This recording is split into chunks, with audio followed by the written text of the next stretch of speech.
I think it's clear that President Trump is going to be the one who leads the negotiations, and the team will be an inclusive team. It's been a partnership of myself, Ambassador Lighthizer, Larry Kudlow from the White House, Wilbur Ross, and Peter. So this will be a team that is very inclusive. And we also have people from agriculture and energy. So there's a lot of work to do. This will be a real agreement. I think one of the things was very important is there was very specific understanding between President Trump and President Xi. And now it's the team's job to turn this into a real agreement that will have deliverables, dates, and real commitments. One of the things that a lot of the articles are pointing out, Mr. Treasury Secretary, was there really was a change in tone, because leading up to the meeting, a lot of our officials, you and others, had been very critical of China. And China, in the same way, pushing back on whether anything would really change. Was there a tangible difference in the tone that you could pick up at the dinner?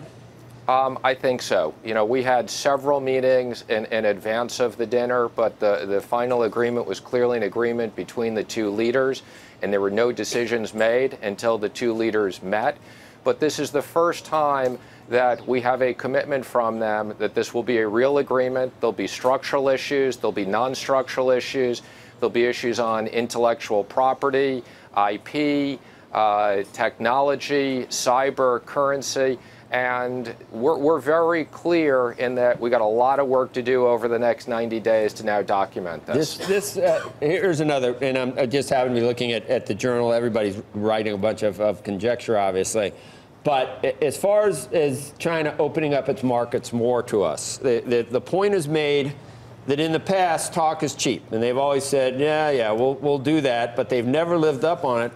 The journal lived up to it. The journal says this time around, China is willing to consider putting in place a mechanism to measure progress in opening up its markets to us. What does that look like? And are you really confident that this time they'd follow through? And I mean, it would be a trust but verify type situation again.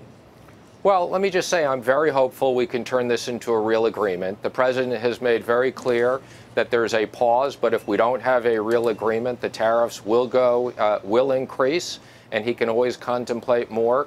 But there was clearly a very genuine offer from President Xi to President Trump to make sure that they opened up their markets to U.S. companies. This will be the biggest single opportunity for economic growth for U.S. companies and U.S. workers. So I think this is a big difference.